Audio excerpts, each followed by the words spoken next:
All right. It looks like we are live. Uh, we're going to get started in just about 7 minutes. So, if you're here, uh, feel free to let me know. You'll see below this video that you can type in your question. I've got a ton of questions to get through that were already previously sent in, but I'd love to see any questions you might have as we go along, as they occur to you, or if you didn't get a chance to post your question before, um, you can do that now. Also, I like to hear where people are from. So if you want to just put your name and where you're from, that'd be great. I'm Perry, of course, and I'm here in Chicago, Illinois. Right now, it's just past the afternoon, but feel free to start posting any questions you might have. Um, I'm going to be answering questions. I've got an hour scheduled. Excuse me, the lighting here. Working on the lighting. Okay, I guess I don't really need my glasses. Maybe I do. We'll see. Um, but if you, we'll get started in just 5 minutes. You are at a monthly webinar for Chemist Corner, part of the Practical Cosmetic Formulation course also.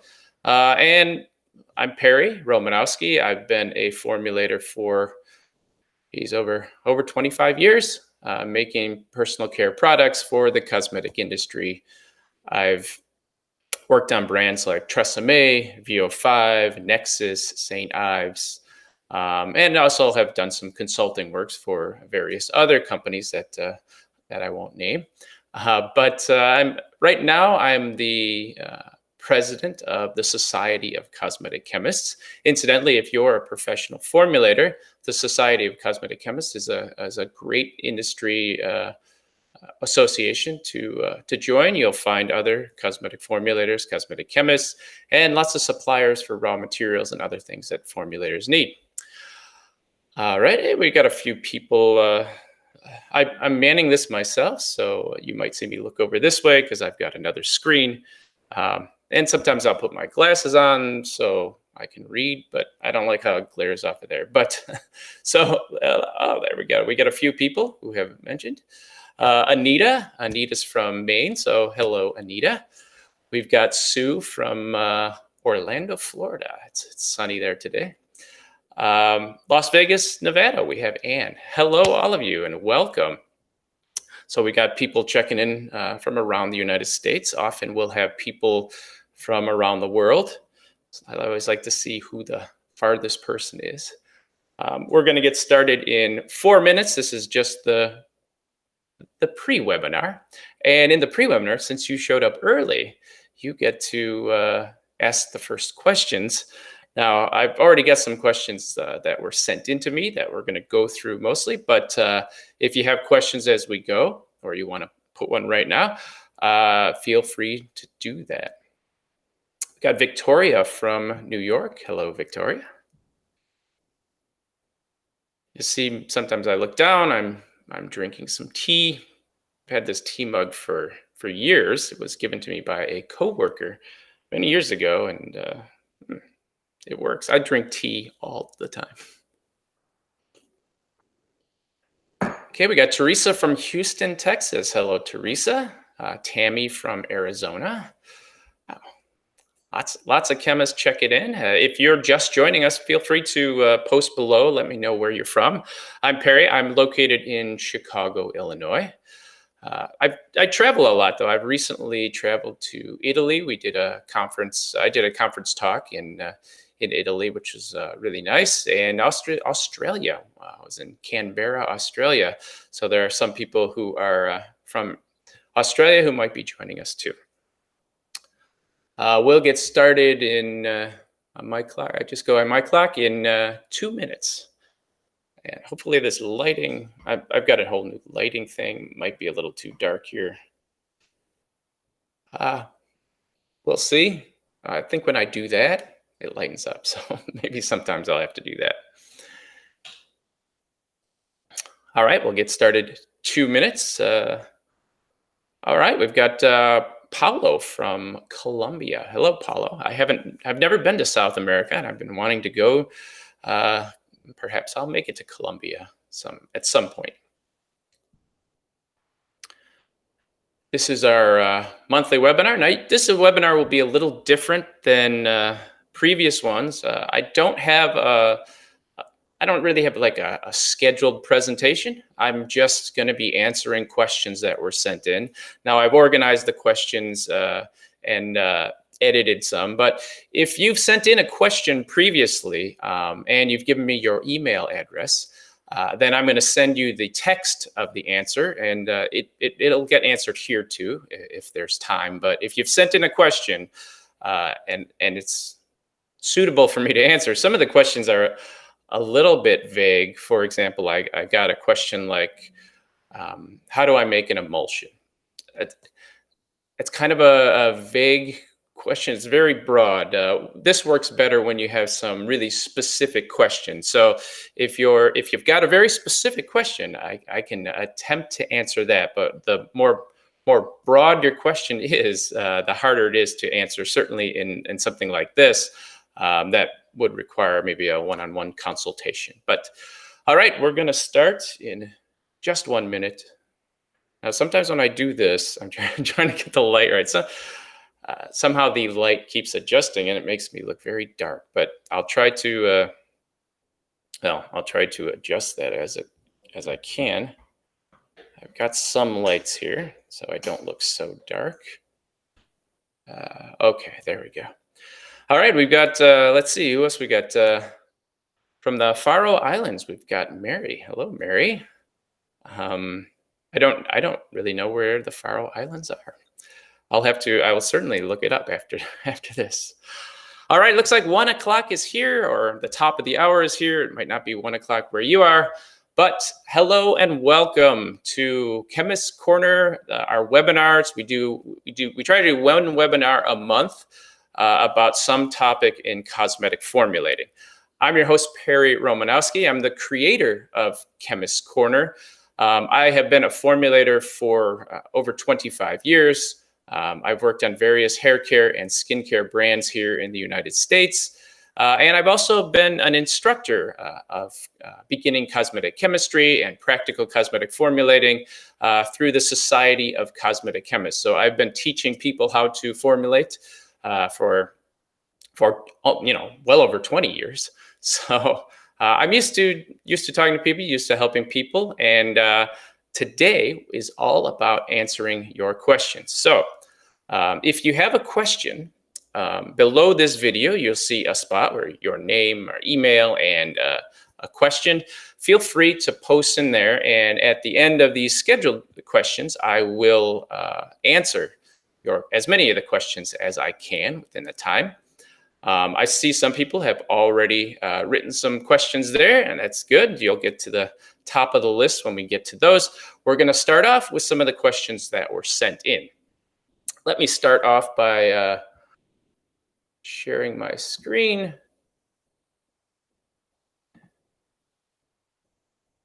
Okay, today is the cosmetic formulation question and answer session for Chemist Corner. Before we get started, I want to tell you about this free series in case you haven't seen it. I did a series of podcasts called 30 Days to Become a Better Cosmetic Chemist. And you can go there, listen to any of the 30 episodes. Just go to the link that we have there, chemistcorner.com/BABCC-sign-up. And you can sign up and then get 30 lessons on becoming a better cosmetic formulator. There's career advice, industry information. There's also a companion workbook that goes along with it that has exercises in it. And all of these are designed to help you become a better cosmetic formulator, because that's what I'm mostly concerned with here. Another thing I want to alert you to, in case you don't know, we do have a forum for cosmetic formulators. And if your question isn't answered by me today, feel free to go to the forum. The forum is free to use, free for you. Anybody can sign up. And I'll answer questions there, but there's also other cosmetic formulators that answer questions there. We have over 3,000 discussions that have gone on there.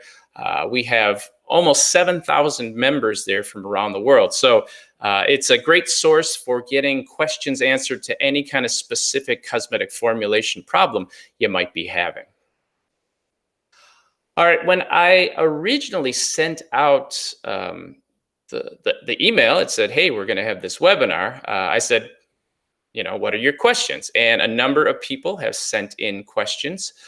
Um, so I tried to organize those questions instead of just doing it by, who sent in what, and in a way, in that order. I decided it would be easiest if I could group these questions in the form of topics. And so today's questions, there's a variety of topics, but these are the main ones. We have the cosmetic. There are questions about the cosmetic industry, which we'll go over. Now, I should say that I'm U.S. based, and most of my advice is applicable to U.S. and a lot of Canadian formulators, but it really is applicable around the world. While the regulations are different in specific places, they aren't that much different. There are questions on formulating, so we'll go through some of those questions. Questions about ingredients, preservatives specifically. I got a lot of questions about preservatives, which reminds me I should probably have the next webinar maybe all about preservatives. Then there's a couple of equipment questions, and then some resources questions, and then whatever questions you have below. So as I go through and I'm talking and you have a question, feel free to post that below. So let's begin with the cosmetic industry questions. The cosmetic industry, when I first started in cosmetics, I knew nothing about the industry. And when I thought of cosmetics, I thought it was just makeup and lipstick and nail polish and color cosmetics, really.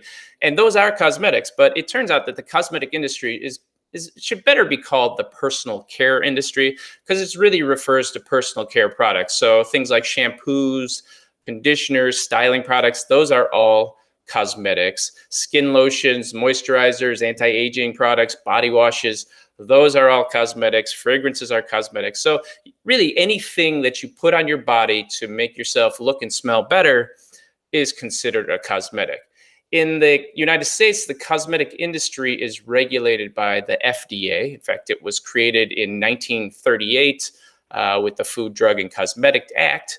And the rules have been updated every so often, but we're still under, the cosmetic industry is really defined by that. Another important organization for the United States cosmetic industry is the PCPC, which is the Personal Care Products Council. That's an industry group who kind of gets together and they all agree on the rules that you're supposed to follow. The FDA has adopted a lot of the rules that the PCPC has stated. And so that really is how the whole cosmetic industry is regulated. Now, let's talk about some of those questions that we have here.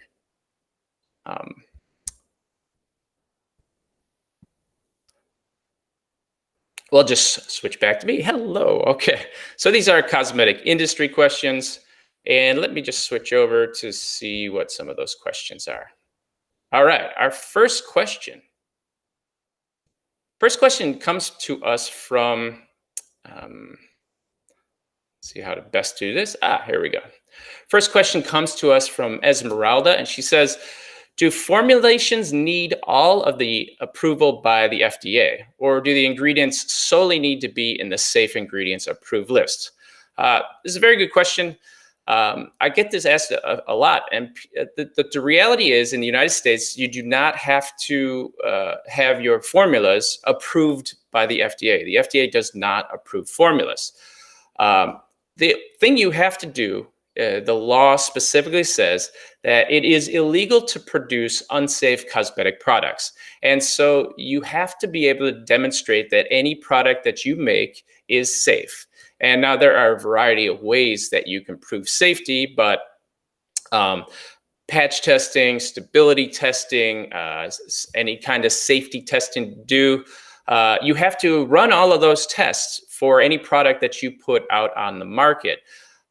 Because if it can be demonstrated that your products are not safe, and you get called out by the FDA, that can result in fines, recalls, and could ultimately end up with you losing your business or getting sued. So you do not need FDA approval for a product, but you do have to be able to prove that it's safe. Now, how do you prove that it's safe?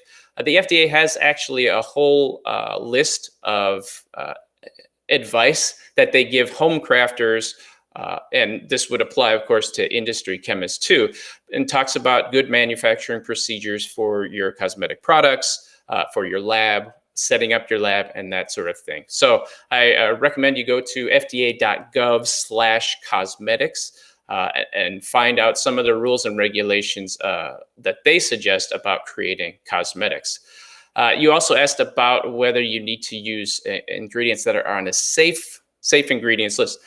The FDA does not have a safe cosmetic ingredient list, but what they do have, there are some ingredients that are banned. There's about 11 ingredients that are banned, and these are ingredients that used to be used in cosmetics for whatever reasons, and now they're banned from that.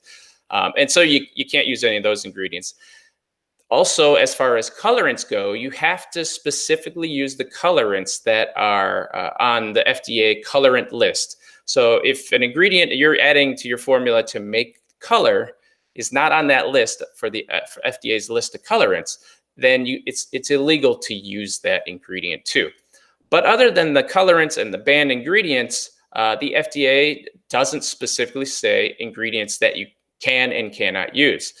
However, for safety reasons, there's a group called the CIR, which is the Cosmetic Ingredient Review Board, and CIR will provide information about ingredients that have been safety tested. And to be safe, you should stick to ingredients that have a safety profile that you already know. And if you make a formula with ingredients that have already been safety tested, you're much less likely to get in trouble about making products that are unsafe. So look to the CIR for that. And they have a website, and they have actually you can read all of the safety data on the website for whatever ingredients you want to use. Now, some newer ingredients might not be reviewed there, but that's definitely a place to go. All right. Well, that's one question, and that was 10 minutes. I hope I get a little quicker because we've had an amazing number of questions were sent in. Actually, 75 questions. 75 were sent in, plus whatever you put there. Here's a quick question. Jean was asking, will there be a replay available? Yes, there will be a replay available. Okay, we're sticking on the theme of cosmetic industry. Here is a question from Rafal. Rafal says, which website is the best to read about cosmetic regulations in Asia, Australia, and New Zealand? Well, there are a number of different regulatory agencies, but the main ones for Australia are the nicnas.gov.au/cosmetics. And I'm going to send you the link there. In the resources section that we get to eventually, I've got some bit.ly links that will take you to some of this regulation places here. New Zealand has the epa.govt.nz group, and they have a guidance for importers and manufacturers of cosmetics. And in Asia, you look up the hsa.gov.sg, and that's going to take you to the ASEAN Cosmetics Directive, and that can give you all the information you need about creating products for those specific places. Now, if you have, like I said, if you're formulating in a specific area, the EU is another big area. You can get information about cosmetic regulations in the EU. It's right on their website. If you are formulating for Canada, there's Health Canada. That's the place to go. In Japan, there's the Ministry of Health in Japan. So a lot of this regulatory information is already online, but there you can get that. All right, next question in the cosmetic industry comes from Amy. Amy says, is it true that you can label a product that contains a synthetic version of a natural oil with the same label as a natural oil? For example, in the list of ingredients, can you write jojoba oil, even if the ingredient doesn't come from the actual jojoba plant, but is created in a lab and a manufacturing? So this is a good question, and I bet a lot of you who are natural formulators will have this question. The reality is, when labeling an ingredient, you have to put the INCI name of the ingredient on your formula. So if you're buying synthetic jojoba oil, I looked this up, the INCI name, that'll be given to you by the supplier, or it should be given to you by the supplier. And specifically, the INCI name for synthetic jojoba oil is synthetic jojoba oil. So you can't just put jojoba oil or natural jojoba oil if it's a synthetic version. So you have to put synthetic jojoba oil specifically for that. Just think of it this way. In your labels, you're not allowed to mislead people with the ingredient list. That's why when I see people putting things like organic, whatever, or natural extract of, those really aren't proper INCI dictionary names, and those people are not following the rules that are required by the FDA. When you don't follow rules, what can happen if you don't follow the rules? Well, the FDA can see that you're not following the rules, and they can fine you. That's one thing that can happen. Uh, Another thing that could happen is that they could require you to change your labels and fix them, and so that could happen. One thing that could happen is that they never notice, so nothing could happen. But you should strive to get the right INCI names and make the right ingredient label, so you don't put yourself at risk of fines from the FDA or whatever regulatory agency is responsible for where you are. All right, we're still talking about the cosmetic industry. I'll try to run through these as fast as I can. The next one comes to us from Lori. She says, hi, Perry, when writing ingredient listings for cosmetic formulas, is there a general rule or regulation that one needs to go by reviewing a raw material that is a blend and knowing which components need to be added to the final product or ingredient? For example, surfactants that have a preservative in them. Is there a defined rule that requires you to list the preservative? A great question. Indeed, yes, there are rules and regulations for labeling, and you can find those at the FDA.gov. They have a whole labeling section. But in general, if you know that an ingredient is in a raw material and it is not the result of some chemical reaction, then you have to list it. So if your supplier is a surfactant supplier, and they specifically will add in a preservative, which happens all the time because surfactants need preservatives, are the ways they'll spoil. They have to tell you what preservative is in there, and then you have to list that on your label. You can't ignore that preservative. Now, you don't have to list everything that's in a raw material that comes in, because some of the stuff you don't know what they are. For example, in this same surfactant issue, you might have seen something like 1,4-dioxane, and that comes in when you ethoxylate a formula. That is one of the reacting chemicals. You react that with your surfactant, and you get a ethoxylated version of your surfactant. But what you also get is there will be some residual ingredients that didn't react, and it might end up in that final surfactant. For a residual ingredient that is a result of the chemical reaction to produce it, you don't have to list that on your raw material declaration. You only have to list raw materials that are specifically added to a raw material, like a preservative, and you know what it is. So the bottom line is, yes, you have to list it. Rafael asks, is it possible to work as a regulation chemist or a safety assessor and formulation chemist at the same time? Yes, it is. And the thing is, that happens a lot in small companies. Larger companies, that doesn't happen. But yes, that can happen. Okay, we've got just keep running through. Just as a quick break here, I'm Perry Romanowski, and you are listening to or watching a webinar question and answer session for Chemist Corner in the Practical Cosmetic Formulating course. If you have a question that you want me to get to, and if I don't get to it on here, I'll answer you through email. If you leave your email, just post it below the video here. All right. Next question comes to us from Mohammed. How can I become a cosmetic formulator? I have wrote my whole journey of becoming a cosmetic formulator. If you look for how to become a cosmetic chemist, you can see that whole journey. But the basic way to become a cosmetic chemist, this is how you can start. If you want to do a career at it, this is how you would do it. You go to college, you get a degree in chemistry or chemical engineering.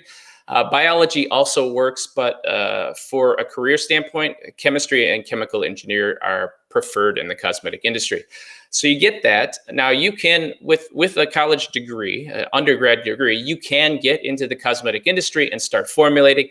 That's what I did. I went back later and did some master's work for biochemistry. But when I got my job, I just had my bachelor's degree in chemistry.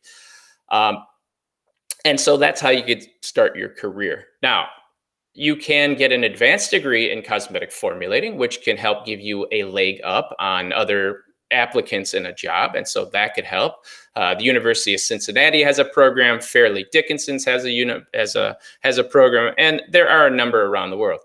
You could also learn about formulating from a course like ours, the Practical Cosmetic Formulating course. You can get information on that on our website, and I'll have some information later on in this.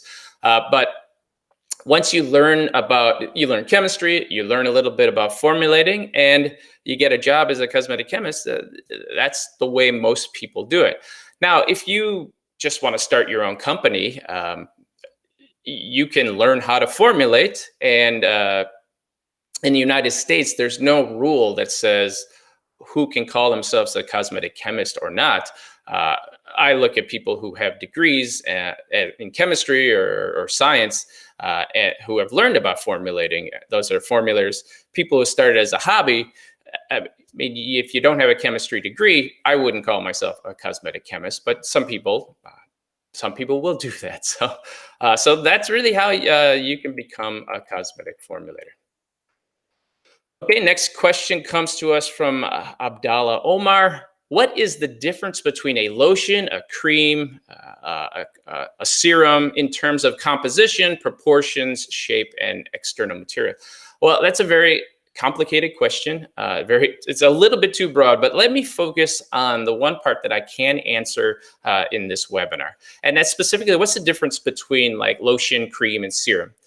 Well, many terms like lotion and cream and serum are really just marketing terms. And they can pretty much be whatever the company wants to make them mean. So if you have a brand that has a really thick product, in general, you can call that a cream. If you have a thinner product, you can call that a lotion. But lotions can have a range of thickness from a very thin, like squeezes right out onto your hand, to kind of thick. So it's really depends on what the company is calling it, and consumer expectation too. Consumers have certain expectations of what they think a cream is, what they think a lotion is, and what they might think a serum is. In general, lotions are thinner than creams, so creams are a bit thicker. An ointment is even more thick. But also, and as far as serums go, serums are generally thinner and they're generally clear. But like I said, it really depends on your company and what your consumer expectation is. There's no scientific definition of cream and lotion and serum. Okay, we're sticking on consumer industry. Next up is Cassandra. Can I get started without a lot of expense? Where do I go? How do I get started? And can I formulate natural products? Well, if you want to get started as a formulator or start a cosmetic brand, There's two things I'd like to say here. So first of all, the question is, is it expensive? If you want to start your own product line, yeah, it can be expensive. I mean, it depends on what you think is expensive, but figure on $15,000 to $20,000 worth of investment to start your own product. If you want to go through, make your own formulas, market your own stuff, and like that. Now, you can get started for a lot less if you hire a contract manufacturer or hire a chemist to formulate for you, or use private label and build your brand that way. When you're deciding what do you want to do, if you want to become a cosmetic chemist, my advice is to go get a degree in chemistry, learn how to formulate, and then get a job in the industry.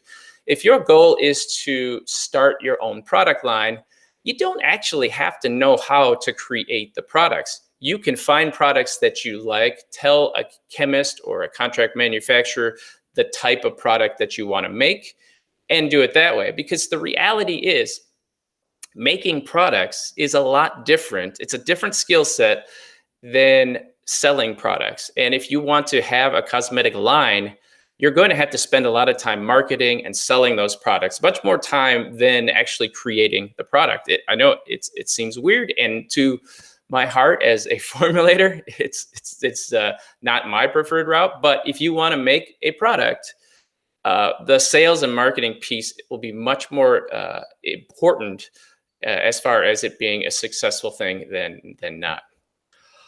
All right, whipping through these questions. I've got about 4 more questions on the industry, and then we'll move on to the next topic. This one says, this one from Salma. She says, I want to start a cosmetic business in my country. What kind of product would you advise me to start with? Here in Sudan, whitening products are necessary, that needed, and so is sunblocks. And so the question is, if you were going to start a cosmetic line, what product should you start with?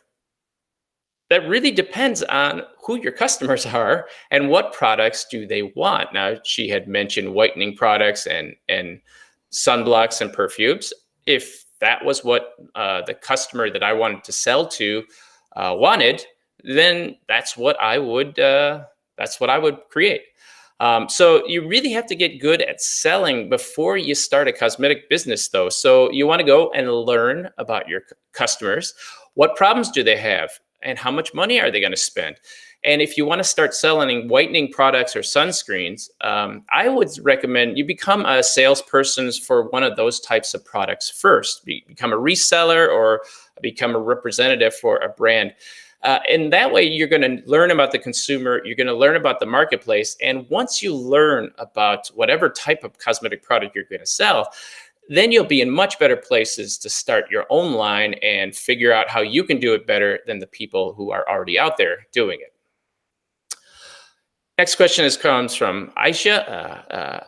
Can you do testing to determine the shelf life, or does that need to be sent out to a professional company?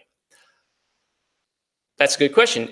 You can do stability testing yourself. Testing for shelf life is called stability testing, and you can do that stability testing yourself. However, you need to have the proper equipment, which means ovens, cooling and storage, light box storage, a pH meter, a viscometer, and it's going to depend on what type of products you are making, but you need the testing equipment, you need the storage equipment. So that can be a big investment.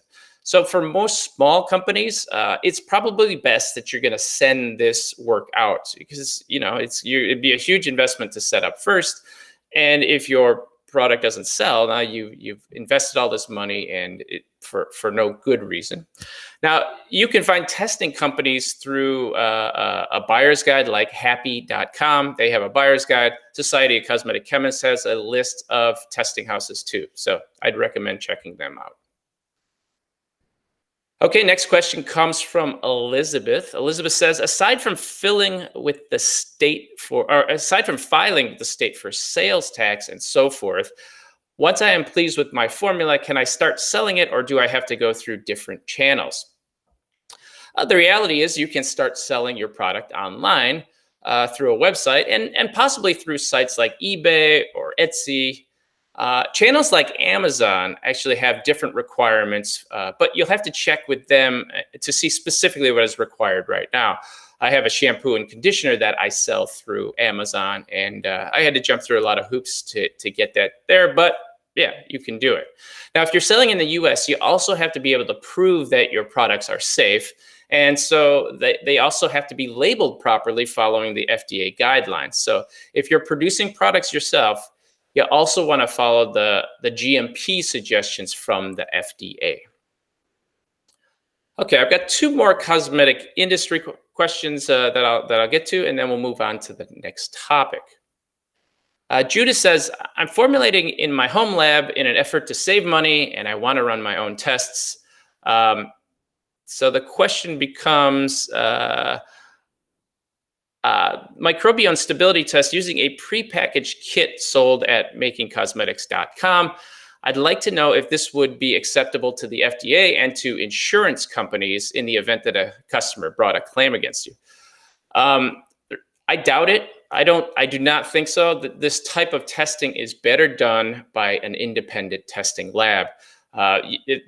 Once removed is much better than doing all the tests yourself when it comes to proving that your products are safe. And that's now these kits they're good for preliminary testing, because if you have a number of prototypes, you don't want to send them all out for testing when you're not going to use them all. So use these kits to determine what is the best formula that I want to send out, and that gives you a good sense of whether you're sending out a product and it comes back clean. Or it passes the challenge testing. So it would be these test kits are good for screening different prototypes, but I would still go through get a professional lab to test your products for microbial challenge tests and stability testing. Now, Karen asks, how can companies sell products that have ingredients that cause cancer? For example, Sally Beauty's Bitsy. I can't find an analysis of its ingredients, but it says right on the product that California found it causes cancer. This is a great question. Now, it would be illegal to sell cosmetics that cause cancer. That's kind of the subtext of the question, although it's not exactly what you asked. It is illegal to sell cosmetics that cause cancer. But the thing you have to realize is that it's not simply the ingredient, but it refers to the whole formula. And if there's an ingredient that has been shown to cause cancer in rats, the reality is that no ingredient used in cosmetics that has been shown to cause cancer in humans. If it did, it would be banned. But these are just suspected products that could be carcinogenic in rats, and we use rat models as a good substitute for human models because we don't want to test cancerous things on people. Anyway, but the thing you got to realize is that it's not simply the ingredient, but it is also the level of the ingredient. I know a place like the Environmental Working Group will just give a rating to an ingredient and say, this is a 7 out of a scale of 10. But that really tells you nothing about an ingredient. Almost any ingredient can be showed at a certain level to be dangerous or to be carcinogenic. So it matters both the ingredient, what the ingredient is, and what the dose of that ingredient is. The cosmetic products on sale at Sally Beauty, they have been safety tested, and you cannot reasonably think that they're going to be a cancer risk to you. There is no evidence that the products you can buy at Sally Beauty will cause cancer. Now, you might be wondering, why does that have that warning on there? Well, California has this law called Proposition 65, and that requires all products that have an ingredient in them that California believes has been shown to cause cancer in any study, they have to have this warning. So this applies to a number of products, and companies just put the warning on there because you could get highly fined if you don't have the warning on there and the ingredient is on Prop 65. So Prop 65 has a specific list. So if your formula contains any of the ingredients in that list, you have to put this warning on it. And indeed, even an ingredient like aloe is on Proposition 65 because there was some study where some version of aloe was shown to cause cancer in rats, and so that made the list. And products like coffee and French fries and bread, they all have ingredients that are on that Prop 65 list. So in California, they just put cancer warnings on almost everything. So in my view, it's not very helpful. It doesn't tell you anything about the risk of that product.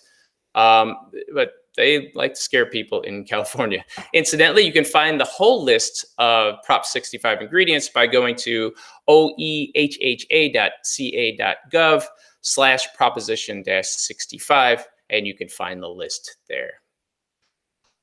All right. Farhana says, how much will it cost to make false eyelashes, and where is the best manufacturer in the US? It's a good question. I do not know the cost of something like that. It just requires research there. Okay, let's move on to the next. We'll move on to the next topic. Get back here.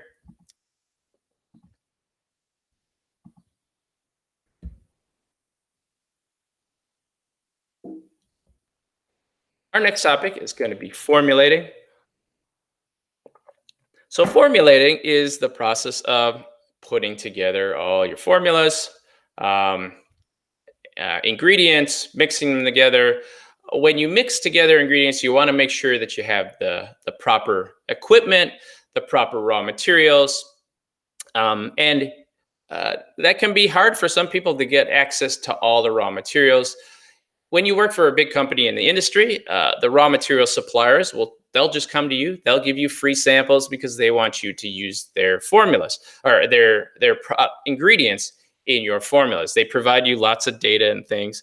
But if you're a small business starting out, it's a lot harder to get ingredients yourself. You have to go to smaller places like distributors, like makingcosmetics.com.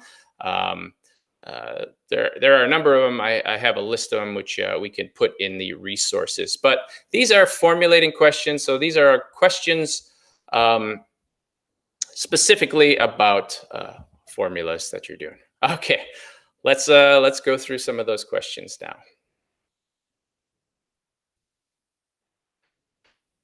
All right, we're going to begin with an equipment question. So how do you check the pH of a formulated product successfully using pH strips and pH checking meter? The reality is this, I'm going to be frank with you. pH strips are not suitable for a cosmetic lab. They're great for kids' science fairs and for people who are just doing hobbies. They just are not accurate enough for you to use them seriously as a formulator. You want to use a pH meter, and the way to test things with a pH meter is, it depends on the pH meter, of course, but you just typically will take the probe, you'll put it into a sample of your formula, and that'll give you the pH. Okay. A formulating question here. This comes from Nick. Incidentally, if you're online here, if you have questions, just post them below here. And if you include your email, I'll be sure to answer the question via email if I don't get to it here. I see we're going a little bit, I'm taking a little long here to answer questions. We're only in formulating, and I got a ton more here. But I'll be sure at the top of the hour, I'll start answering questions that are sent in for people on the webinar right now. Here's a question, comes from Nick. Sometimes I'm unsure what percentage of formulation should be. How can I properly formulate it? So if it says 1% or 4%, is that 1% a teaspoon, a tablespoon? How do I know? Okay, let me just start by saying that tablespoons and teaspoons, these are volume measurements, and they're not really the proper way to measure ingredients when you're making cosmetics. You should be using the mass values and weighing all your ingredients on a scale. So even liquids, put it in a container, weigh the container plus the liquid, and then subtract the difference between the container and the liquid to get the final amount. So you always want to do all your formulating in terms of mass measurements that you've weighed. When something says 1%, you just take the 1% of the total formula weight and then put in that much. So if you had a 500-gram batch and something calls for 1%, you put in 5 grams. So 1% of 500. If it's 4%, you put in 20 grams, which is 4% of 500. The exact preservative that you use is going to depend on the formula that you're creating. And so there really, as far as preservatives go, there's no generic answer that I can give you there. Uh, next question comes from Aful. How do I maintain the thickness and viscosity of a mentholated body wash formula, since the soap becomes very thin and loses its thickness as soon as the menthol is added? Well, so this is going to depend on a lot of factors, and most notably, how much menthol are you using, what else is in your formula. So it's a little bit vague, but you could probably your best bet when you're formulating anything that sort of falls apart like that, use a polymeric thickener to keep that product from losing your viscosity. So polymeric thickeners are typically acrylic polymers that swell when you change the acid level, but they create very stable emulsions. And if you're having a difficult time with any ingredient, using a polymeric emulsifier is usually one of the best ways to go. Next question comes from Elam. What materials make the Eau de Cologne last longer and more durable?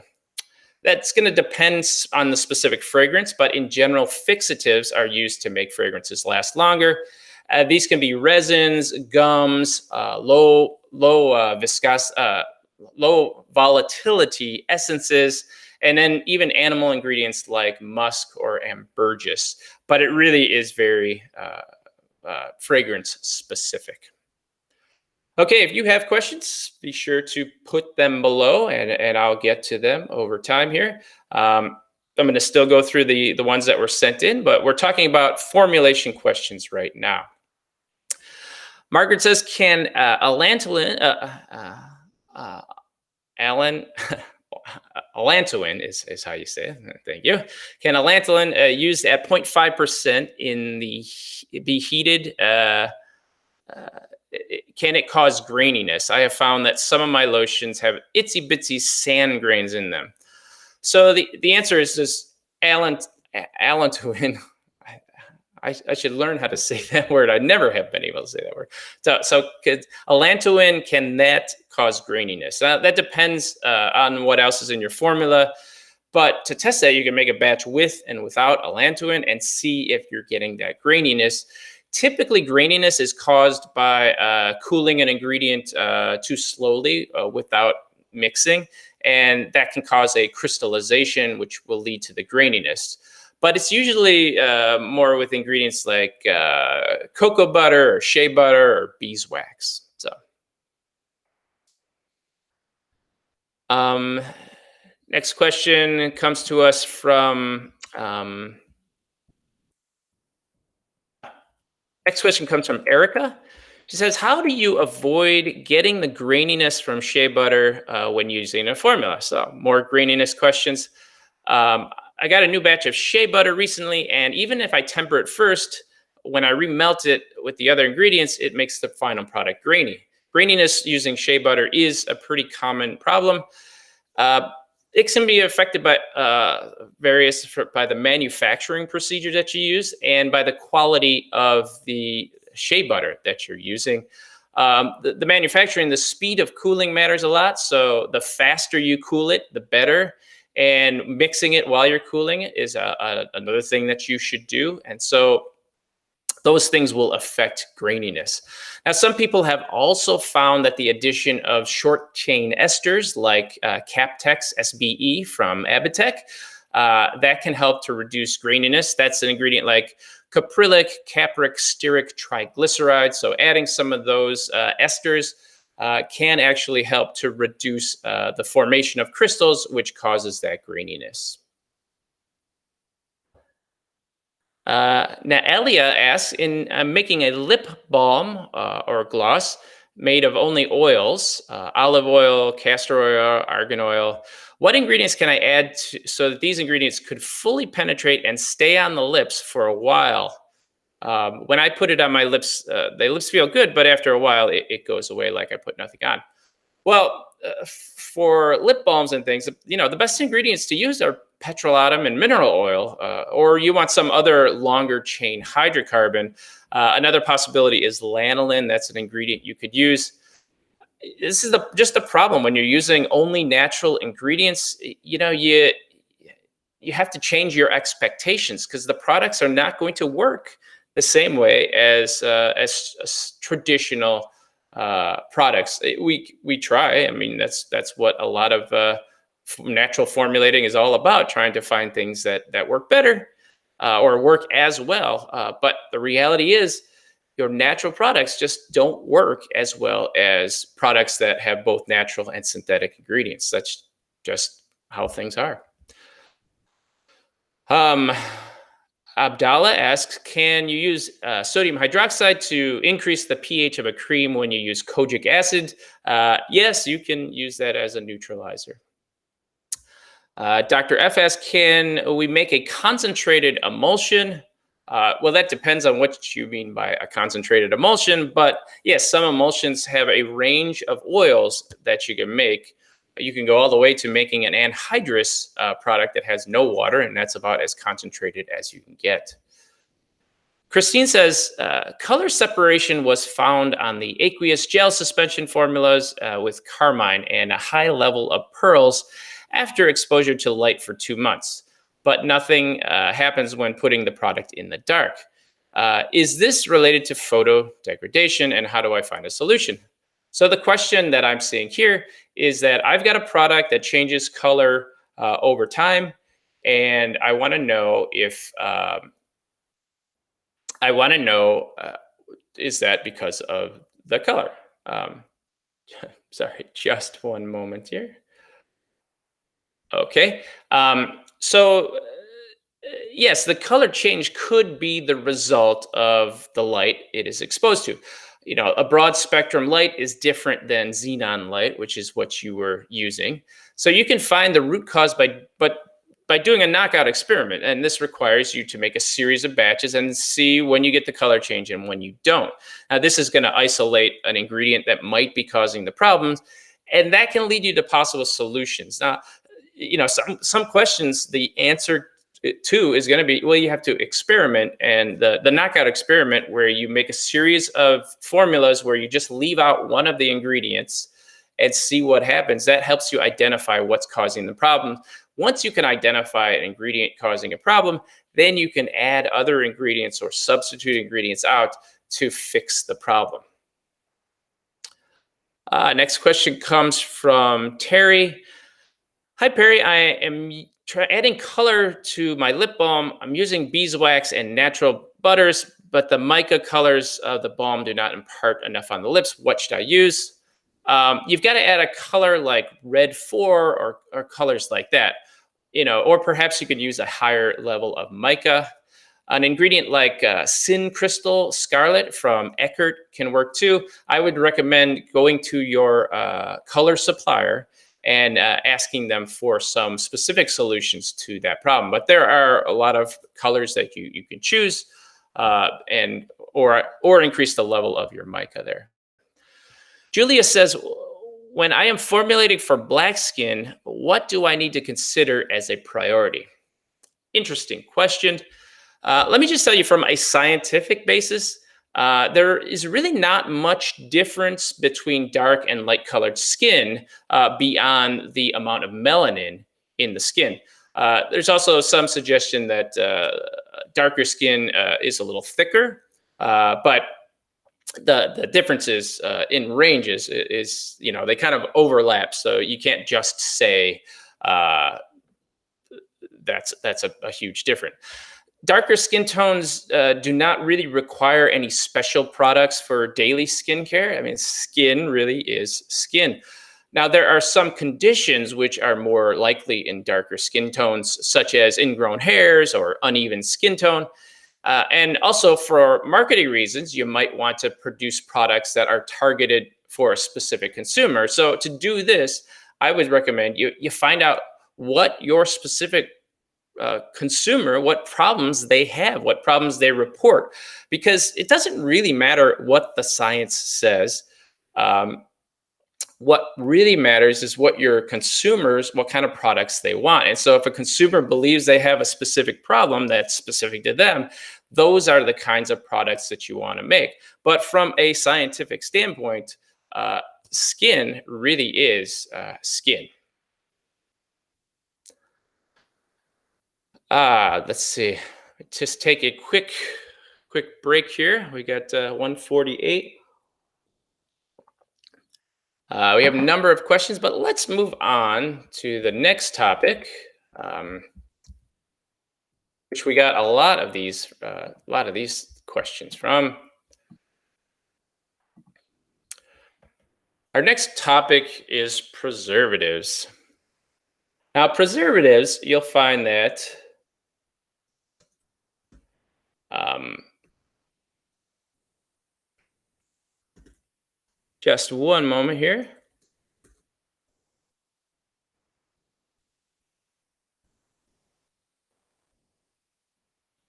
Okay, preservatives. We got a lot of questions about preservatives. They're one of the most important ingredients that go into your cosmetics. Um, and unfortunately, they're also one of the most vilified ingredients, as it were.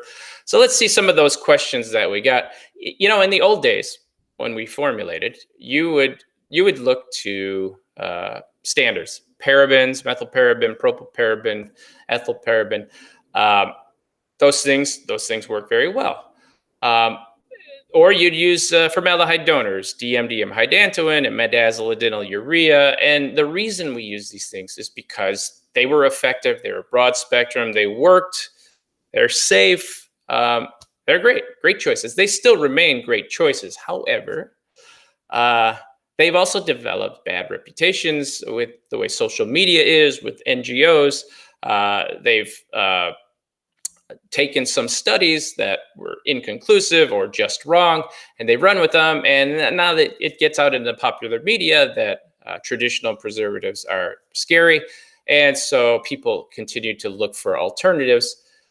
Let's look at some of those questions now.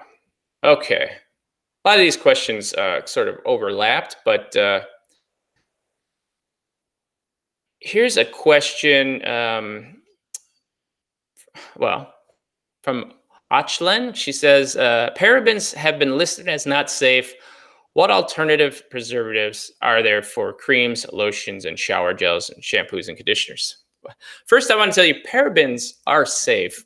The only people saying parabens are not safe are misinformed NGOs, um, and misinformed bloggers, and some. There are also some cosmetic brands that say, we're staying away from parabens, we want natural, etc. So I'm just starting off like that. If you don't believe me that they're safe, you can look at the SCCS report that looked at the safety of parabens. Now the SCCS is an independent group of scientists out of the EU, and they review the safety of ingredients. So it wasn't industry information. It was specifically scientists, independent scientists, and they looked at all the safety data for parabens and determined them to be safe as used in cosmetics. But I understand people want to avoid that, and so if you're going to avoid that? What are some of your options? All right. It really does depend on the formula, but the main options for people who can't use standard parabens or formaldehyde donors, phenoxyethanol is an option that works for some people, doesn't work for others. But organic acids like benzoic acid, sorbic acid, potassium sorbate, salicylic acid, these can also be used. Another thing that can be used is benzyl alcohol. That can be effective. You also want to include chelating agents, EDTA, to help boost the preservative. There's some preservative boosters like capryl caprylic glycerol, ethyl hexylglycine, and dehydroacetic acid, another one. So all of these are options. Uh, they're all challenging to work with. You're limited with your pH levels, but if you're strictly looking for natural options, those are things that can work. Here's a question from Katsila about another preservative question. How do you effectively preserve your formula? So this is a very broad question, and I almost didn't answer it on this webinar. Of course, I'll answer it to her directly, but I thought of a way to answer this. So it really depends on many factors. So I want to talk about a lot of the factors that you think about when you're picking a preservative. When you're picking a preservative, first you have to say, so what ingredients are in the formula? Because some preservatives work with some ingredients and they don't work with other ingredients.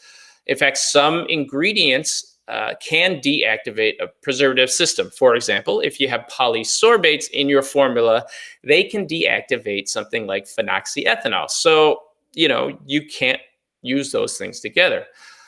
Other things to consider is the pH of your formula. If you want to have a high pH formula, or a formula that is at a pH level of 6 or higher, then you can't use organic acids because organic acids don't work as preservatives at lower pH or at higher pH levels. You have to have the pH level below 5.0, otherwise it doesn't work. Other things to consider are your manufacturing conditions. If you're working in a really clean environment, you don't have to have as robust a preservative system than if you're working in a less clean environment. Personally, I always go for the most robust preservative system that you can get, because I believe in safety is much more important than any sort of marketing story you want. The other thing you have to think about is the quality of your raw materials. Raw materials that are have microbes in them when you start are going to lead to more problems than things that are clean when you start. So you also have to think about the regulations of where your products are being sold. So for example, Japan generally does not allow the use of formaldehyde donors like DMDM hydantoin. The EU has strict limits on preservatives and the percentages that you can use in your formulas. So you have to know about those regulatory reasons. And finally, the last thing, of course, that you should consider is what your consumer wants to buy. Now, if you sell to someone who is not going to buy a product that has parabens in it, then of course you better avoid using parabens. I think this is a lower consideration, because reality is most consumers don't know what preservatives are. I know it might seem like that if you read stuff on the internet or read blogs, but in general, consumers really don't know. Most consumers don't know about preservatives. It's really more driven from NGOs, from green marketers, and retailers too. You have to consider what a retailer will. If you want your product in Whole Foods, you can't use parabens as your preservative system. So that's just a long way to tell you that it's complicated when you're picking a preservative system, but there are a lot of things to consider. Grace asks, what is the best preservative to use for a pomade aside from DMD hydantoin? I would say it depends on the formula, but phenoxyethanol or methylparaben or other parabens can work. Here's a question from Lawrence. Do you see any drawbacks to using dihydroacetic acid and benzyl alcohol as the full spectrum preservative for a oil in water body lotion? Which other approved preservative blends work, etc. So, the main drawback of using that system is that it might not work for your system. It's whether your product, whether it works for your product or not, you have to test that. So that's when you're using things like parabens and formaldehyde donors.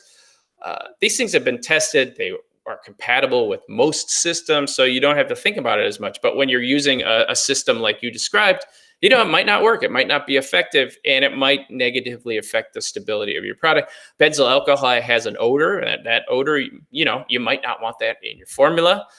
But you can of course cover that odor with a fragrance. So You might consider something like phenoxyethanol in your formula. That can work too. But you just have to test those things. All right, one more preservative question, and then we'll move on. Um, you know what? That's all the preservative questions. I got a lot of preservative questions, um, and thank you for that. And thank you everybody who sent in formula or sent in questions. We certainly I'll if you sent in a question, I will answer the question via email if I didn't answer it on here. But I see we're coming to the top of the hour.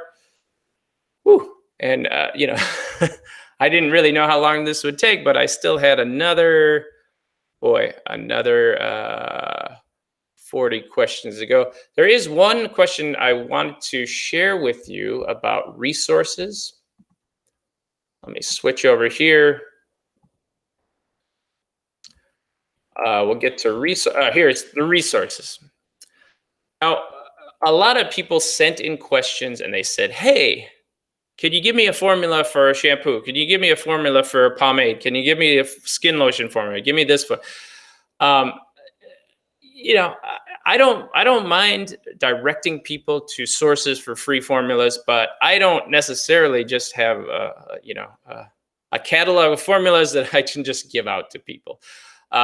What we do here on Chemist Corner is we can give you starting formulas, places to start. We teach you how to formulate, what the ingredients are, what to put together. But ultimately, for formulating, you have to start yourself. You have to mix things together. And the reason is because you won't have access to all the same raw materials that I do, because even if you have the same named ingredients, you might not have the same suppliers, same lots. And so when you're formulating, you really have to develop the formulas yourself. So if you want free formulas, I put together this link. Go to bit.ly.com/cosmetic formulas. You can get that. That shows you a whole list of different free sources for free formulas. Another question that I get a lot are about formulators. So people saying, I have this idea for a formula. Can you work on it, or can you find someone to work on it? Go to this link here, bit.ly/formulators, and that'll take you right to a sources for formulators. Now, I should say that I'm not recommending these formulators. Just because they're on this list doesn't mean that I say these are good formulators to work with. Whenever you're working with a formulator, you have to ask questions, talk to the person, get an idea of what their experience is. And as far as payments goes, get a sense of how much they charge. Never pay all the money up front. Pay half up front, and the other half when people deliver. But you have to talk to people and get a sense of them yourself. I don't recommend people, because I haven't really worked with most of the formulators that you'll find on that list. They're just people who participate in our forum, who say they're formulators. Go ahead and work with them. You have to decide for yourself. The other type of questions that I got a lot were about regulations. I put together this web page here. I just go to bit.ly/cosregs, and that'll get you some regulations. All right, that takes us through the questions. We are at the top of the hour. I hope you found this useful. Now, you've been sending in questions. Um, let's see what we have here. I'm going to look at the questions that you sent in. You're online here. That's not it there. Let's look at. Here we go. Okay, manage questions.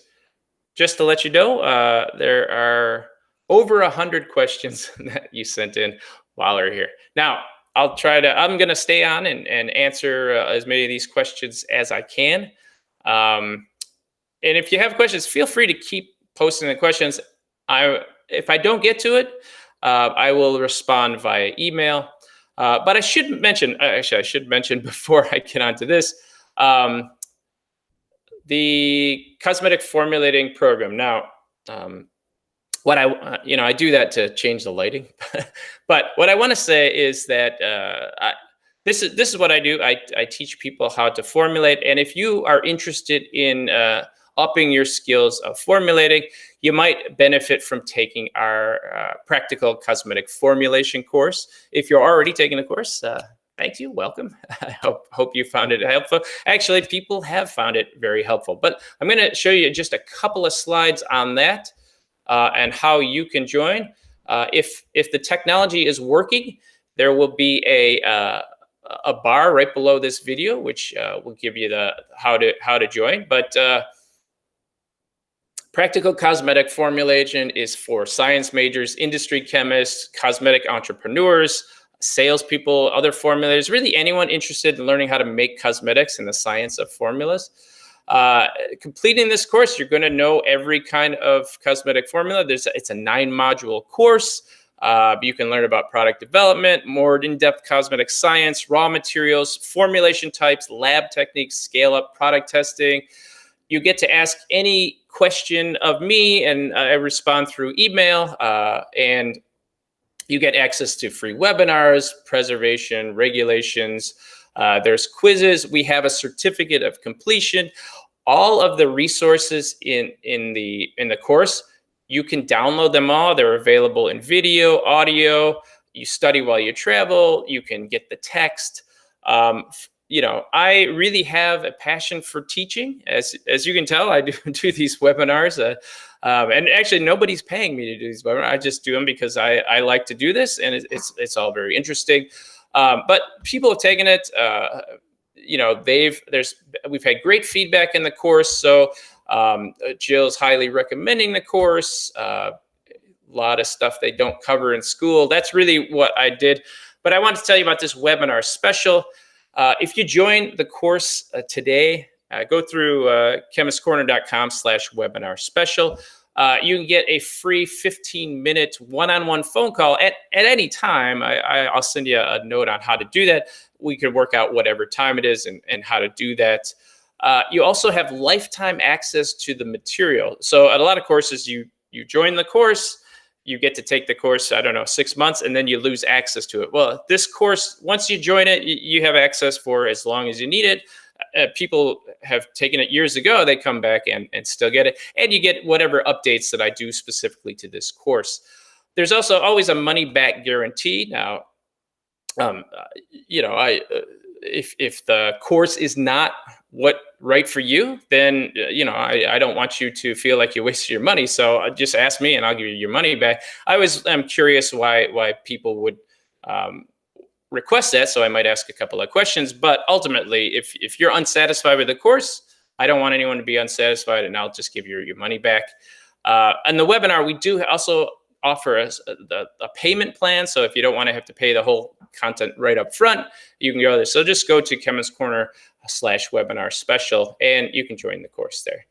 It's really the only science-based cosmetic formulation course. We specifically look at science, and so that means there's a lot of information out on the internet that's really not science-based. There are some courses which I'm sure they're perfectly fine, but I'm really skeptical. I really want to only recommend ingredients that have been proven to work. A lot of people are easily convinced by information about raw materials that they get from suppliers. And I think when you're a formulator and you use products, you find out that a lot of ingredients that are supposed to have this great effect, they don't actually have a noticeable effect. A lot of things can be shown to have an effect in the lab, but not as noticeable. So if you enjoy this kind of teaching, if you want to connect with me and help support Chemist Corner, feel free to join the course. All right, let's get to your questions.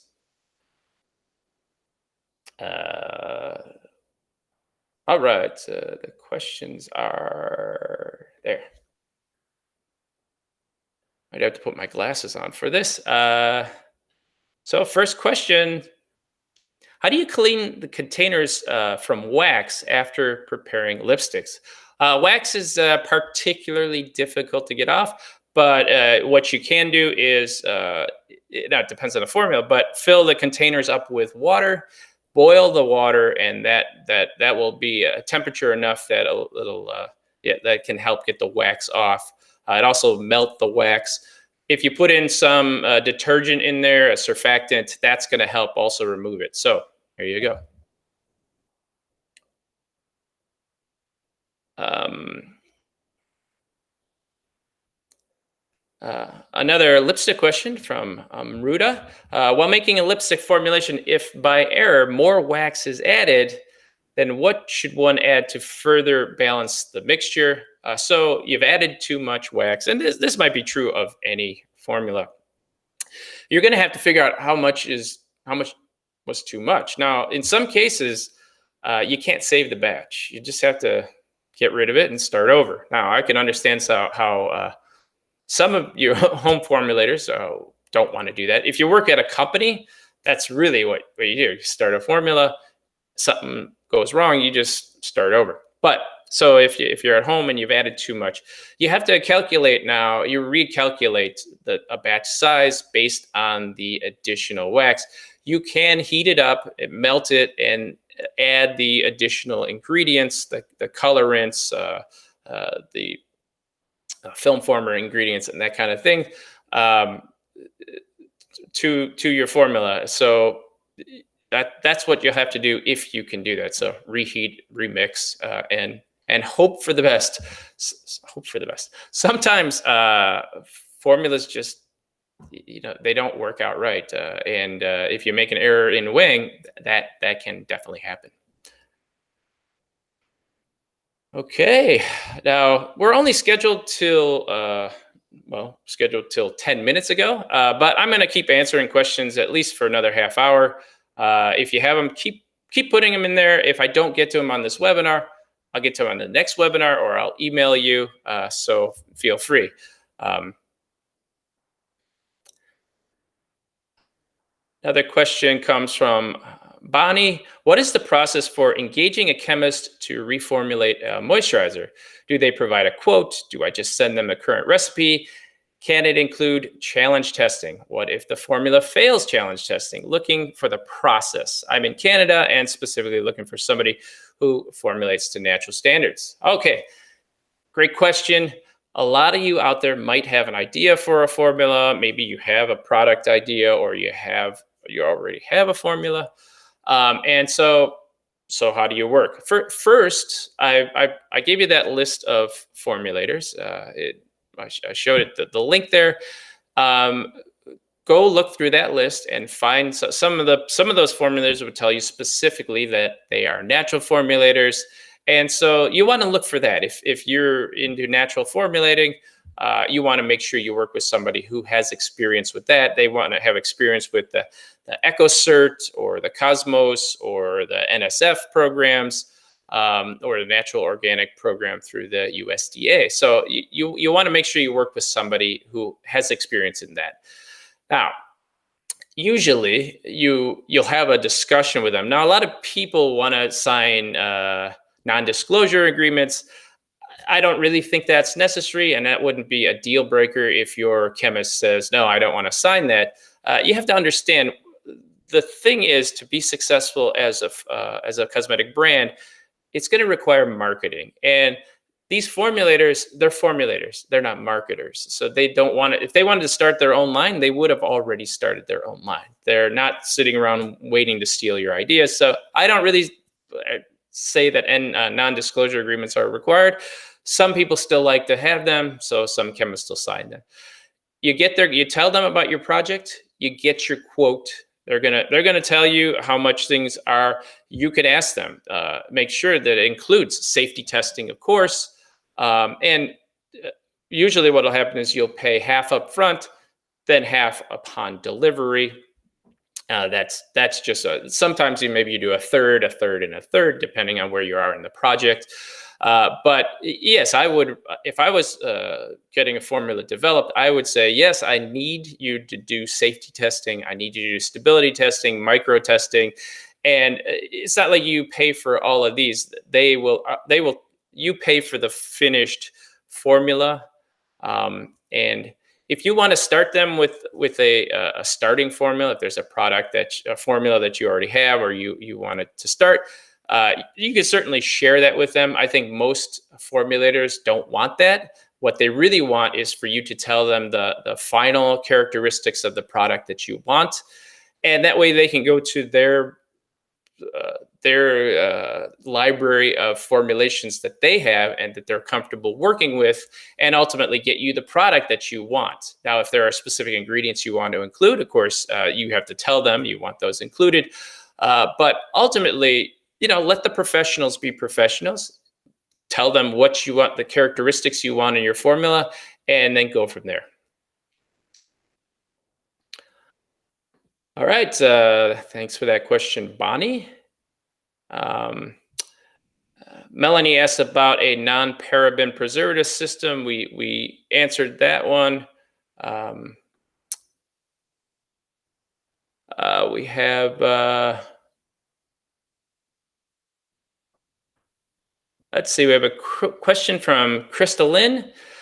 I have a question about hair remover creams. I'm not sure how much potassium thioglycinate to add and how to make a stable emulsion using sorbitol.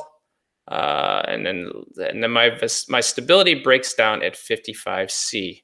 Um, to answer a question like that, and if you have a question like that, a formulation question, you really need to know the percentages of ingredients, and so I'd have to look a little bit more into this answer. So I'm sorry, I can't really answer that. I don't think I think hair removers use about 5% thioglycinates, but I would have to look that up. So I will have to do more looking. I can't answer it on this webinar. Sorry. Abdul says, please advise me the best EWGA rating preservative for liquid transparent hair products. Look, I don't recommend using the Environmental Working Group, the EWG, as a resource for deciding on ingredients to use. If you do, just look at their ratings of ingredients. I don't find their information isn't science based, and so I don't encourage people to use it. The advice I gave about organic acids, phenoxyethanol, those are benzyl alcohol. Those are all options that you can use, and those are all scored decently on the EWG. I just don't recommend using them.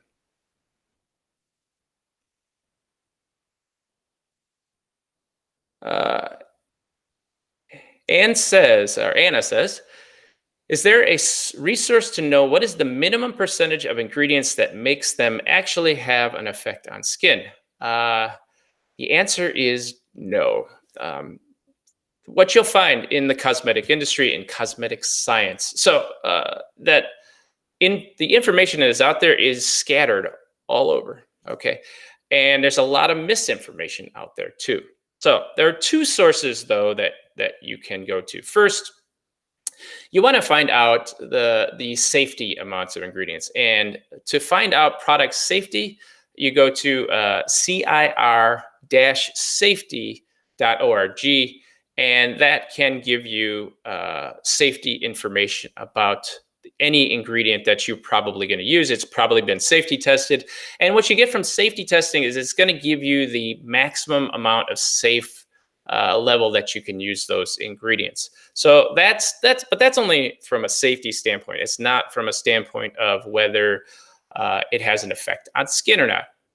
Having said that, you only want to use safe levels. So if higher than a safe level had an effect on skin, you wouldn't want to use that because it's not safe. So the CIR-safety.org is a good source for that. Another source for this is Google Scholar, and there's published in journals like the Journal of Society of Cosmetic Chemists has information about ingredients that work.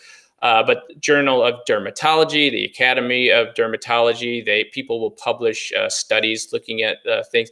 You look at the Cochrane Review; they review you can find a whole study on vitamins and their topical effect on skin. There is no simple resource where you say, go here, this tells me how much to use.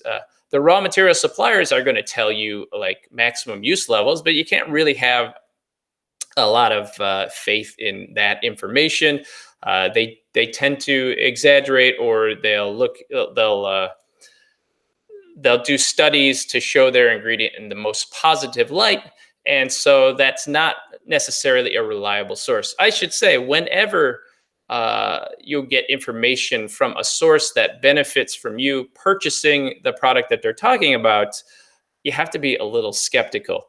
That's why I like Google Scholar, because often what you get there are university people doing studies on specific ingredients.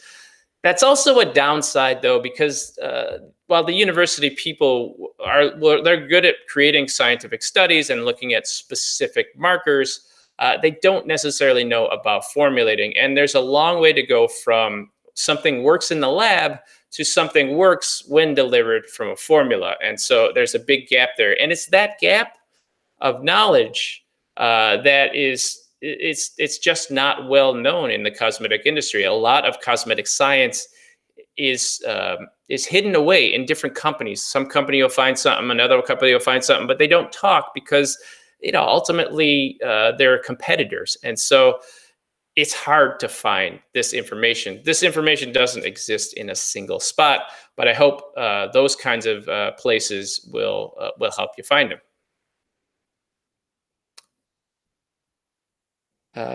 Okay, thanks for that question, Anna. You are listening to a question and answer session for Chemist Corner and the Practical Cosmetic Formulating course. I'm Perry Romanowski, and I'll continue to answer your questions. If you have a question, feel free to post it below here. We're already 20 minutes over. I'll go for another 10 minutes or so, maybe longer, about just answering questions. Okay, what do we have here? If incidentally, if I don't get to your question, I apologize. I will send you an email if you've given an email and get an answer as many questions as I can. I'm looking at the screen and seeing my hair. Okay. Another question about preserving a body scrub. It depends on if there's water or not. Typically, in a body scrub, you're going to want to put. You could use something like phenoxyethanol. You can use an antioxidant, because if it truly is just anhydrous, then you don't necessarily need to put a preservative in there. Although I would, phenoxyethanol is a good choice. One of the oil soluble parabens would work too. Propylparaben, I think. So those are options. Next question. Answered that one.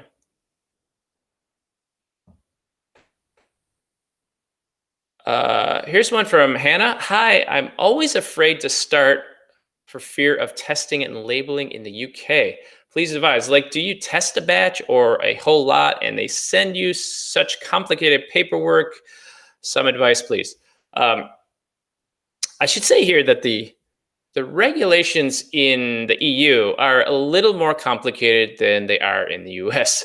The US, as long as you can prove that your products are safe, then you can send your product out. In the EU, it's a bit different. You have to have a safety assessor evaluate your product and sign off on whether the product is safe or not. And it's just harder. So what I would say, what I would suggest, if you're starting off and you're in the UK, find a chemist that can help you, guide you through all the regulations, at least for your first launch product. This is going to cost you a little bit of money, but it's a lot safer. It's a way to make sure that you're going to do things right. So I have that list of consultants. Some of them are in the UK. You can find also through the UK. You can go to the Society of Cosmetic Scientists, the SCS. That's where you can find other cosmetic formulators, and you can get safety assessors through there. Get that first product out. You can feel better about your products. The reality is, you might want to start with a private label company, use a stock formula, and then build your brand that way. Once you build your brand, then you can start launching your own formulas, your own products. But this way, you've established yourself as a brand, and you know you can be successful that way without having to jump through all those hoops right up front. Ultimately, you don't want to end up there. You want to end up being able to create your own formulas. But if I was just starting out and cost was a consideration, I would certainly use a contract manufacturer or a private label and build the brand that way. Thanks for that question, Hannah. A lot of questions about preservatives. Here's a question about from Christy. Yeah, Christy. How do you understand the HLB values, and how do you use ingredients with varying values in a cosmetics? Some ingredients can't be used together, and you know how I know this. Also, cationic versus anionic. Good question.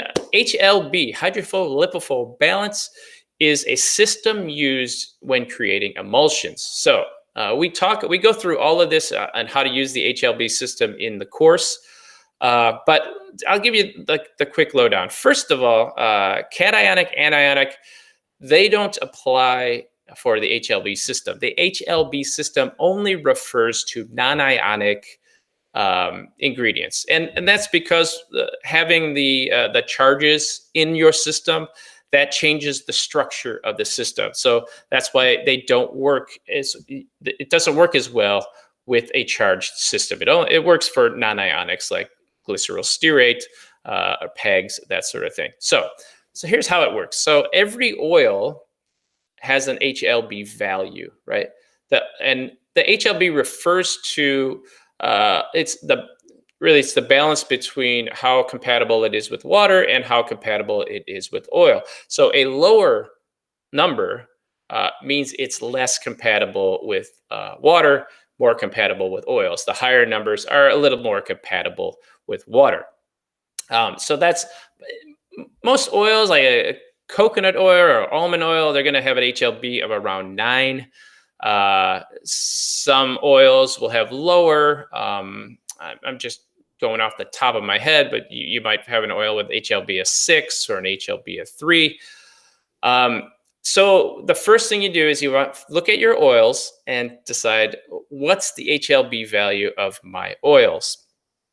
Now you can, there's a way to figure out specifically how, what's the calculated oil based on the oil ratio. You can use that to calculate the HLB of that oil system. So, and it's just a fraction.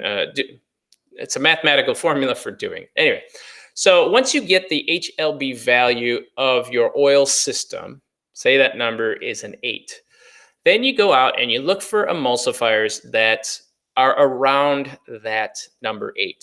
So you can just do a Google search for HLB values of emulsifiers, and there's a whole list of emulsifiers from HLB of 3 all the way up to an HLB of, say, 16 or 20 even. Okay. So what you want to do is you want to get an emulsifier that brackets the number that you need. So if you have an oil HLB requirement of an 8, say example, you want to find an emulsifier with a HLB of 7 and an HLB of 9, because you usually want multiple emulsifiers in a system. It just makes the system more stable. So if you could find a 9 and a 7, that's going to average out to an HLB of 8, and that should create your stable emulsion formula. Now, the HLB doesn't tell you how much oil, how much emulsifier, and that's the kind of thing that you have to experiment with. Typically, it's a 4-to-1 ratio of oil to emulsifier. It could be 3-to-1, could be 6-to-1. It really depends on the system, and that's the kind of thing you have to experiment with. I hope that helped, Christy. Antoinette asks, hi, Perry, what ingredients can be used to replace silicones in hair formulas? Great question. And the answer is it depends on what you're trying to accomplish with the ingredient. I'll just say, as an aside, silicones are some of the best ingredients for hair, specifically in the area of shine. They make the hair very shiny. Combability, they make it easier to comb. Um, Preventing frizz, and feel too. Silicones are great for feel. So, there's a reason that silicones are used is because they work great. And the reason silicones were developed is because the stuff that I'm going to tell you now just didn't really work as well as a silicone. But if you need to replace silicones because, say, you're a natural formulator, you can use this. For moisturizing and for shine, you can use esters. Esters and natural oils, coconut oil, myristate might work for you. Acetyl palmitate might work. Longer chain esters or shorter chain esters, capryl glycerides might work for you. It really depends on the system, but generally emollients and esters are the things that are used as a replacement for shine. Okay. The other thing that silicones do is make your hair easy to comb, and for that you could use a cationic polymer like hydroxypropyl guar trimonium chloride, polyquat 7, polyquaternium 10. These are other ingredients that can be used to replace that silicone effect there. And really, those are your options. But like I said, the reason silicones are used so frequently is because they really work well. All right, I'm just going to answer a couple of more questions. But if you had questions, feel free to just keep posting. If you put your email, then I'll have a chance to send it to you. But I thank everybody for joining me today. And thank you so much for all the questions and for participating in the forum and, just participating. If you're really interested in formulating, join the Cosmetic, the Society of Cosmetic Chemists. We have meetings around the country. If you're around the world, you can join the IFSCC. They have meetings around the world. I was just in Australia. I was in Italy. There's going to be an event in Germany in the fall. I think I'll be going to that. And so if you want to meet other formulators, you want to learn about the technology of cosmetic formulating, the latest stuff, this is where you go. This is where the professionals hang out. And so I'd recommend joining the IFSCC or the SCC or the SCS in the UK. All right, let's do one more question here.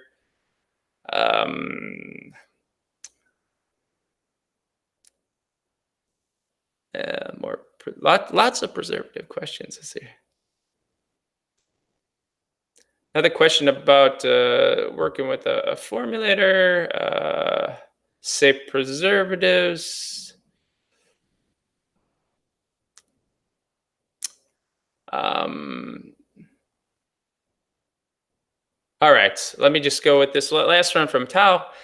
As someone who does not want to be a cosmetic chemist specifically, but has studied a wide range of ingredients and worked inside of the beauty industry for many massive brands, would you say that getting a marketing degree would be the best area of focus for someone who wants to launch their own brand? Great question. Yes, I would say that would be a great idea. Getting a marketing. If your goal is to launch your own product line, you want to spend more of your time in learning what it takes to develop a brand, because ultimately, it doesn't matter how good your formulas are. Scratch it. I want to say it doesn't matter. You have to reach some minimum level of goodness. Okay. But once you get to a minimum level of goodness in your formula, and anybody can get there, you don't have to go to like this perfect formula. You just have to have a formula that your consumers like. Consumers, they like what's on the market now. They are not really good at telling differences between a lot of products. Mostly people just buy stuff because it works well and they like how it smells. So that's why I say if you want to have a successful brand, you don't need to know how to make the products necessarily. You do need to know how to market the products. This is one of the reasons that so many cosmetic chemists out there haven't started their own line, is because they know about formulating, they know about chemistry, but they don't know anything about selling. You have to be a salesperson. You have to be able to market products. You have to be able to connect with consumers and figure out what is a problem that a consumer has and how can you get that consumer interested in your product to buy it. And that has nothing to do with chemistry. Some of the greatest formulas were probably put together by people that nobody ever bought the formula. Consumers just aren't that good at telling the difference between formulas. So you need a product that works well enough. You just don't need to make a perfect product, the perfect product. Now, so if your goal is to start your own line, yes, getting a marketing degree is a great way to go. However, I would say if starting your own line is your goal, much of what you're going to learn in college about marketing is not going to be directly useful for you. You go to market, get a degree in marketing in college, and that'll help you get a job in any industry in marketing. And yes, it will be helpful in the cosmetic industry. But if you're starting your own business, you got to focus on entrepreneurship. And you can learn that without getting a college degree. The best way to do it, start your business. Learn how to start a business. There's lots of resources on how to start a business. We actually have startacosmeticline.com. You can get a free report on how you do that. And then just set yourself up in business. And the way you learn to do business is you do business. You don't necessarily learn it by getting a degree in marketing. That will help you if you're looking for a job in marketing. But if you want to launch your own product line, that might not be the best way to do it. The best way to do it would probably be just start and learn it as you go. So, all right, there we go. We went a little bit over, but that will conclude this month's webinar. If you have ideas for other webinars for future months, it looks like preservatives would be a good webinar topic. Just let me know. I like to do a new webinar every month. If you're interested in joining the course, like I said, go to the webinar special. There should be a green button below this video. Hopefully, I never know if this technology works out right. But thank you all so much for joining. If you have any questions, feel free to email me or just put it below and I'll get back to you. And I will see you next week. I will see you next month for the next webinar. I'm Perry Romanowski from Chemist Corner and from the Practical Cosmetic Formulating course, and I'll talk to you later.